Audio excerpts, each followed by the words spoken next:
Welcome to the Slop Farm. Enjoy the video. In this video, I will explain changing the switches on a Razer Huntsman Mini. First, gather your essential tools. You will need a keycap puller to remove the keycaps and a switch puller to carefully extract the switches. Since these are optical switches, you will also need a soldering iron, a desoldering pump or braid, and new solder. Ensure you have your desired replacement optical switches ready for installation. Once your keycaps are removed, it's time to open the keyboard. Gently unscrew the case and separate the top and bottom halves to expose the printed circuit board. Now, using your soldering iron and desoldering pump, carefully desolder each individual switch. This step requires precision to avoid damaging the PCB traces.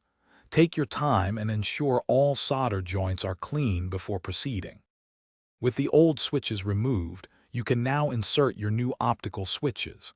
Carefully align each switch with its corresponding holes on the printed circuit board.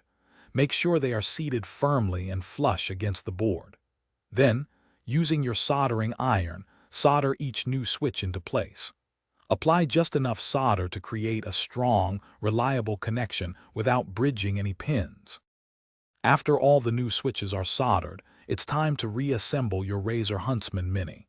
Carefully close the keyboard casing and secure all the screws.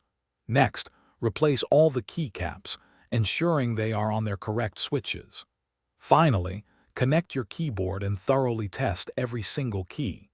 Confirm that each key registers correctly and feels just right, completing your switch modification.